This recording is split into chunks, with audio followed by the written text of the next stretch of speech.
Nagagalit-galitan na lang yung mga congressman. At ang pinagagalitan nila, hindi po yung Office of the Vice President kasi walang umatindi.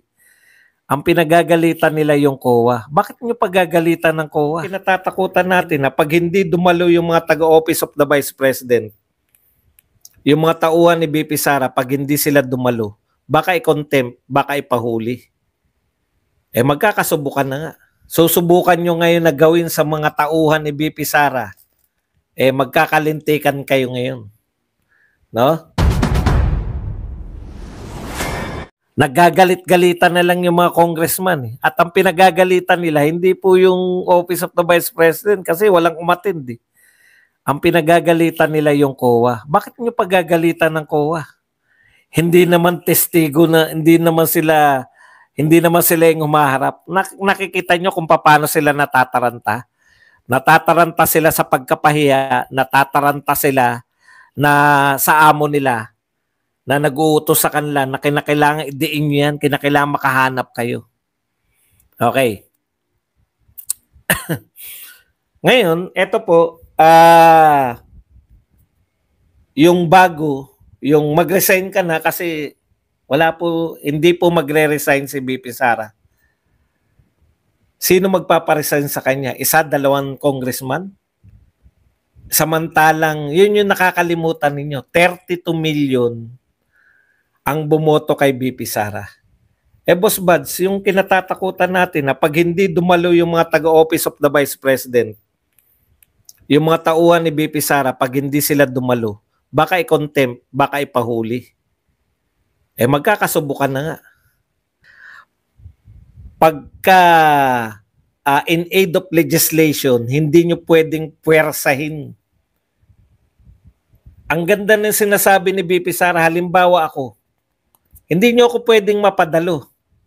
Kung in aid of legislation, kinakailangan nyo na resource person, resource speaker na dating Vice President, nariyan si Gloria Arroyo. May mga karanasan siya dahil dati siyang Vice President.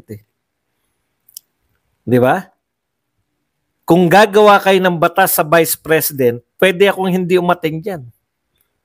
At makakakuha kayo ng ibang resource person. Kasi batas tungkol sa Vice President marami pang buhay na Vice President. Maganda yung mga tinuran nito ang magkakasubukan, inano na kasi nila kung ayaw umattend ng mga tauhan ni BP Sara, definitely hindi nila i-contempt si BP Sara. Paano kung i-contempt yung mga tauhan? Magkakasubukan nga. Magkakapagalingan. Kasi pare-parehas kayo pagdating sa Supreme Court. Nagpahayag na si BP Sara, hindi sila atin. Tinanong niya yung mga tauhan niya, gusto nyo bang umattend? Ayaw namin kasi mapapahiya buong pamilya namin. Kawawa lang tong House of Representatives pag in-insist nila na magbibigay sila ng pinaliwanag na, inunahan na sila ni BP Sara. Resource person kami dahil gusto nyong gumawa ng batas. Huwag kayong umasta na kayo sa House of Representatives ay para kayong mga judges, hindi kayo judge. So kung resource person lang kami, at ayaw naming umattend, pwede. Kasi resource person lang kami. Gagawa kayo ng batas, resource person lang kami. Kung nagawa nyo yan sa iba, ginagawa nyo kay Roque at sa iba pang opisyal, ginagawa nyo sa mga Chinese Filipinos na si Alice Go, yan sila Ong at iba pa. Susubukan nyo ngayon na gawin sa mga tauhan ni BP Sara, magkakalintikan kayo ngayon. No? Titignan natin ngayon kung sino talaga ang tunay na matigas. Kasi wala naman silang mga kaso sa inyo. Gusto nyo lang silang imbitahin, supposedly, para makagawa kayo ng batas. Ngayon, kung meron na silang hakbang, hindi ba dumalo? Kung hindi sila dadalo, ano yung bago impeach? Meron sila notice. Di ba? Tignan natin. Kaya may marami tayong abangan. kung yung pagmamatapang nila, hamunan na to eh. Hamunan na to ng 32 million at few hundred thousands na botante. Kasi hindi ibibigay ni BP Sara yung mga tauhan niya. Hindi niya ipapalamon dyan sa mga yan. At may legal basis na sila. Tignan natin kung kaya niyong ipakontempt yung mga tao ni BP Sara. Definitely, hindi nyo kayang i-contempt si BP Sara. Yung mga tao niya, ipapakontempt nyo. Show cause order na, di ba? May show cause order na kayo. O, susunod na dyan, pag hindi pa rin sila umaten, contempt na. talagang ano eh, magkakaroon tayo ng constitutional crisis eh. Bale, wala lang yan sa Pangulo. Pag may constitutional crisis po, una po naapektuhan yung ekonomiya natin. Ano pa ba maapektuhan sa ekonomiya? May pumapasok pa po ba sa atin na mga foreign investors? Biruin mo, kaaway ng Kongreso yung Vice President. Sino sa tingin nyo mag-invest sa atin? Tignan nyo po, no? Tignan nyo po. Sobre lang kay Lola, kay BP. Okay. Punta na po tayo rito kay Lola Gloria Mercado. Tirador pala to. Eto, pabulaanan mo. May papeles si BP Sara. No?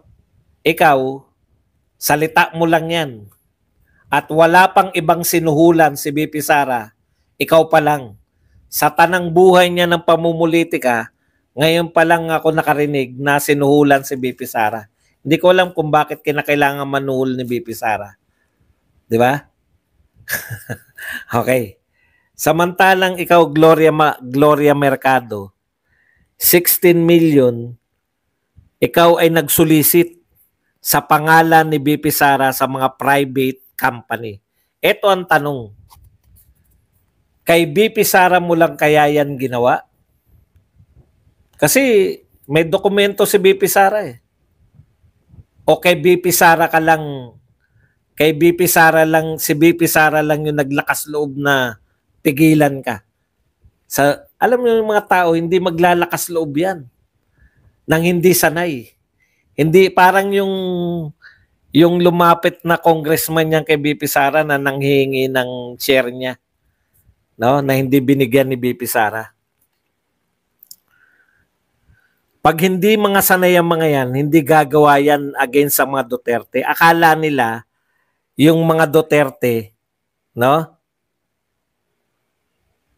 Akala nila yung mga Duterte kaya pare-pareho ng mga inabutan nila. Okay. 16 million. Ikalawa niyang kaso. Dalawa yung sinabi ni BP Sara kaya tinanggal niya eh. Yung paglilipat ng tauhan, yung ginawa niya yung item ng teacher, dinala niya sa kanya. Sabi ni BP Sara, mali yun. At ikatlo, hindi na kinount ni BP Sara yung paninira niya sa mga ASEC, USEC, kay BP Sara mismo. Alam mo, pag leader kayo, no? Yung ibang leader, tuwan-tuwa sila pag may mga tao na nagchuchucho. Ako, pag yung tao na nagpunta sa akin, tapos bago lang ako halimbawa na leader doon sa ahensya na yun, tapos may papasok sa akin na hindi ko pa kilala lahat, biglang maninira, doon ako walang tiwala sa tao na yun. Putya, hindi ko pa kayo kilala, maninira ka na kagad. Paano kita pagtitiwalaan? Paano ko pag umalis na? Paano ko pag hindi tayo magkasama? Sinisiraan mo rin ako sa iba? Kasi ugali mo yan. Yan po yung ugali ni Gloria Mercado. Ngayon, marami pong nagdududa yung pag-iisip. Badong, hindi ba, bakit kinakailangan pansiraan ni BP Sara yung pagkatao ni Lola Gloria Mercado? Samantalang, di ba? Alam niyo po, ganito po yan eh. Pag ganyan po yung karakter po kasi ng tao, mahirap po mag-build ng karakter, no? Lahat po yan na tao sa lahat po across across societies yan, no? Pag yung tao mahilig tirador, ika nga, biro mo, dumidiskarte, 16 million hinihingi sa private company. Ang tanong, minsan niya lang kaya ginawa yun? Bakit po kinakailangan na yung tao ay ilantad mo yung pagkatao? Kasi yung mga tirador, marunong silang magtap ng tao. Ang dali pong, yung mga taong tirador, napakadali po niya na nakita niyo nakapaligid kay Martin Romualdez. Kung titignan mo, di ba? Anong pagkakapare-pareho nila pag tinignan nyo? Bukod sa mahihilig sa pera.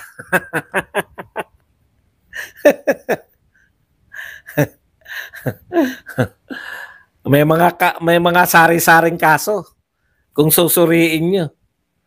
Di ba? Bakit? Hindi lang po same birds eh. Pag mga correct, iba't ibang antas ng kaso eh. Mas madali pong i-corrupt, mas madali pong mapasunod yung mga may mga kaso kaysa yung